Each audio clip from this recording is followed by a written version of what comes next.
Alright, hey YouTube, it's Steezy here, and I'll be coming at you guys today with a Halo tutorial. Now, for me personally, I found really no good Halo tutorials online, and there's a lot of things that I learned through time that the tutorials did not teach. So I will be going over all those little tips and secrets in this video. This may be a warning, this video may be long, I'm not sure. There's a lot to go over regarding Halos.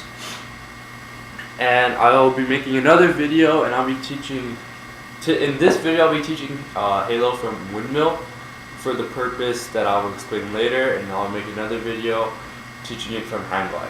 So yeah, let's get started. Alright, the first things first, you will want 3 moves. You will want Windmill, you'll want Baby Freeze, which you should have like one of the first moves you get when you B-Boy. And you should also have Headstand, which will help you get comfortable on your head.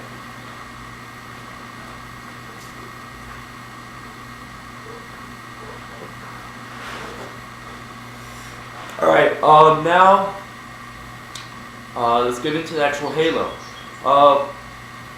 You will want to learn how to icy ice. Basically, the icy ice looks like this. You're so beautiful, so damn beautiful. Icy ice is basically windmill to Baby Freeze, but the key is to slide. So when you're doing this, imagine yourself on a clock. So 12 o'clock, 3 o'clock, 6 o'clock, 9 o'clock. It may be mirrored for you guys since it's backwards. Yeah. But anyways, imagine yourself, you're facing 12 o'clock when you're doing the windmill. And you're coming around for the restab. And you restab, and then you're going to do the ice. You want your head to move from 12 o'clock all the way to 3 o'clock. So it's here, and then you're sliding all the way to about there. You don't have to go all the way to 3 o'clock. It's just, the more the ice, the better and the easier.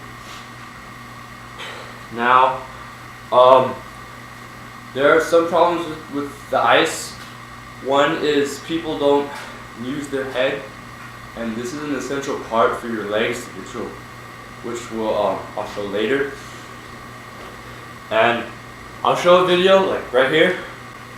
If you see me, I'm doing my icy ice, and I'm not rolling on my head.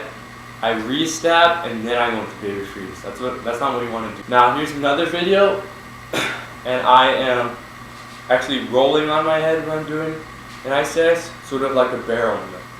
Now, you may not be able to catch the difference at first, but I'll explain it to you right now.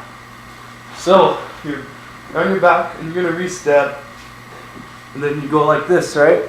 My head's not even on the ground, and then you put your head on the ground, and then they ice. You don't want to do that, because it really messes up your legs, and it ruins your flow, kind of.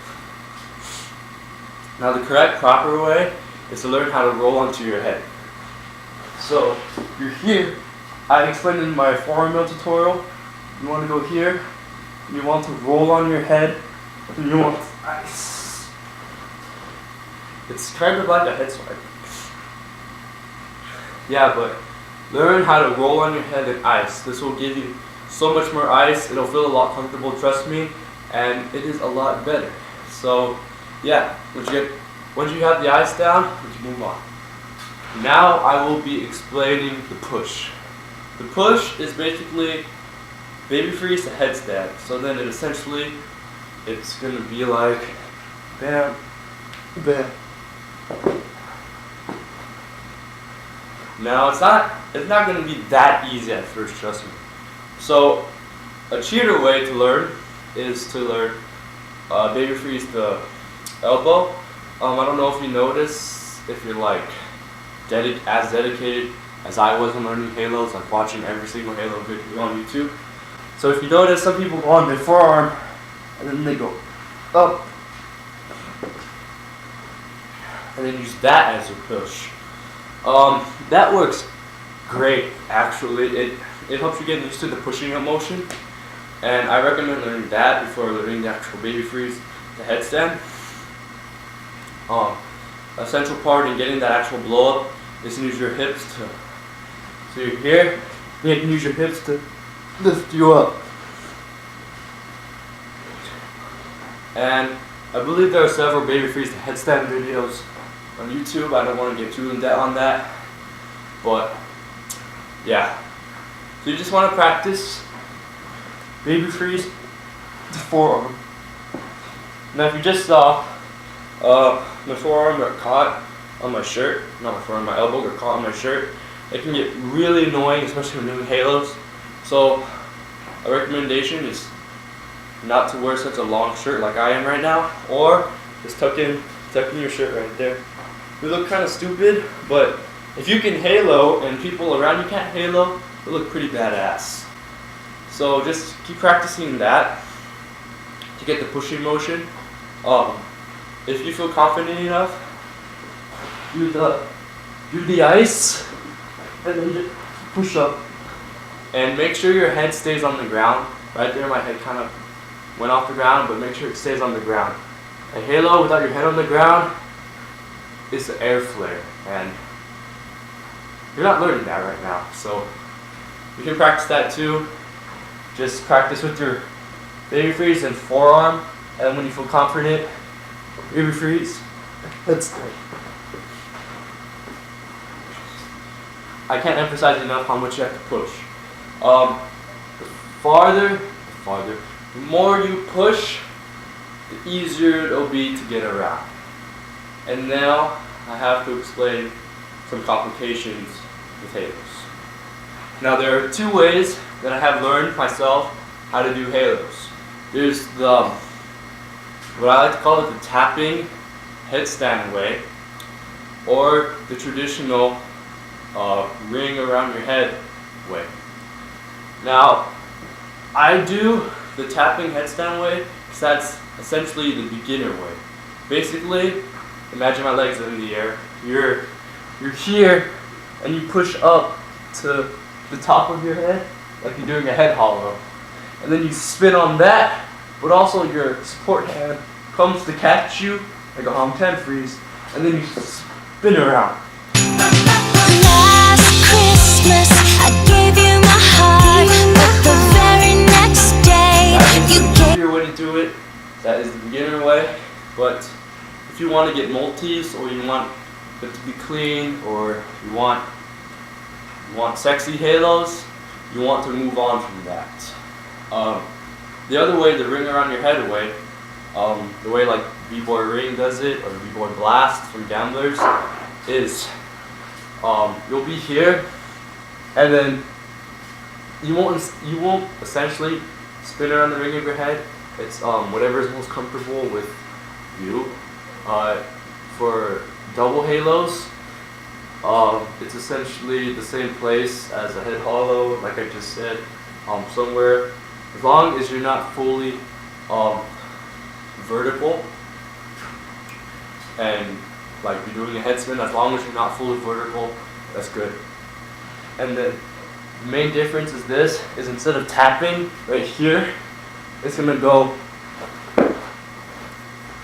both hands are gonna touch the ground at the same time.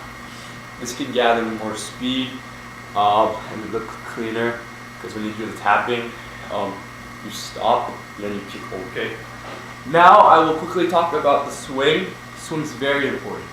Now, not many videos I saw had this problem, but I'm going to show a video right now. I'm doing a halo, and if you watch my swinging leg, which is my right leg, it doesn't make a U or a circle really. It doesn't really look like any windmill motion. It just looks like my leg is just coming up and my legs are parallel, and then it swings over.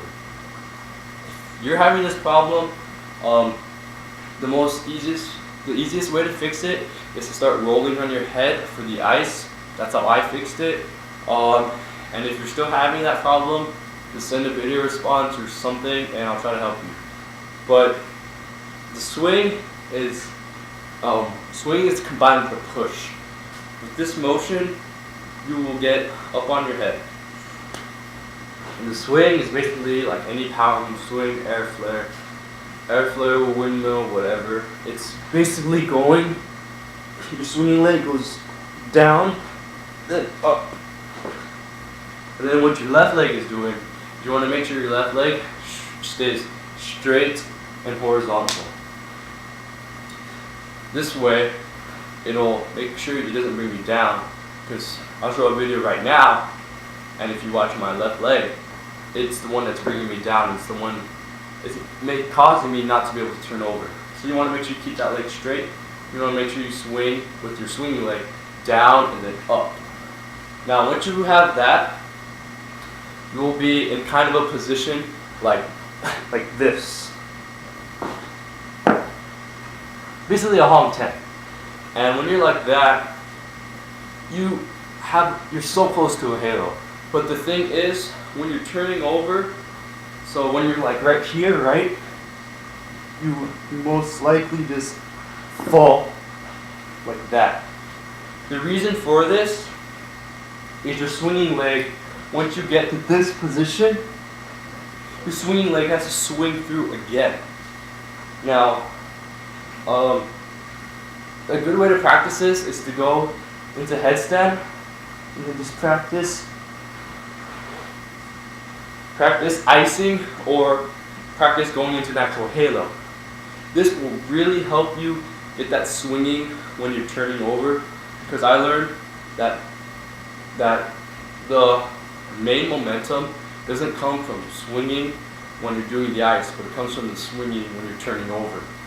I hope you guys know what I mean. Like, the swinging when you ice is when you're in the baby freeze and you're swinging up like that. But swinging is when you're turning over. So let's say I just swung and I'm turning over right here, and I'm like in the headstand, ready to ice, and then my swinging leg swings through it. High-rise veins of the avenue, bright eyes and subtle variations of blue. That's very important, trust me, you want to do that. It will feel very awkward at first, but when you're doing your halo, just like tell yourself, my right leg has to swing through again, and it will happen. So once you can do the swing over and the push and the kick, what you'll want to learn how to do is 1, catch yourself in baby freeze, and 2, go into primarily a windmill. I'll teach how to catch yourself in baby freeze at first, because I found that was the most difficult for myself. So pretend I am haloing right now, and I'm haloing, right? I haloed, and then what your right arm might want to do, once it's here, it might just want to collapse. Not sure why I did that. Other people might have the same problem, but what you want to do is, instead of going here and then kicking all the way, is you really want to focus on your right arm. You really want to like stab, and not only that, this is where you want to use your support arm. This is where you want to go into that position, because your right leg, since it's swinging, it has the most momentum, and if you rest it on this arm, it'll like completely kill your momentum. So if that's how you want to stick a halo to baby freeze, you just want to make sure your swinging leg somehow lands on your support arm. And of course, your stab is important, but it's merely your support. If you want to go into a windmill, what you want to do is, when you're coming over right here, is when you're coming over and you're gonna swing, your body might just go like this, right? But it's quite simple. As soon as you feel your elbow touch like wherever your windmill area, your stabbing area, you want to collapse. So yeah, that's basically how you end it. So yeah, thanks for watching my halo video. I'm gonna have a few other videos to go along with this. One will be going over continuous or multi-halos. As I said earlier, one's going to be learning Halo from a hand glide, and another is going to be little tips and drills to help you with Halos. So, and one other thing that I didn't go over is regarding your neck. If you notice, well, I notice when I do my Halos, my chin is tucked in, similar to how you would do 2000. Now this is good for a single Halo, but for continuous purposes, it is bad because your neck is not strong enough to hold yourself up. You might want to clean this up with a single Halo. Basically, we just want to work on keeping your chin up and just looking up as much as possible. So that's how your neck your neck and head position should be. Just some warnings. Your neck's gonna hurt like a bitch learning Halos. You're gonna wake up sore. You'll be like, oh, can't even move your neck.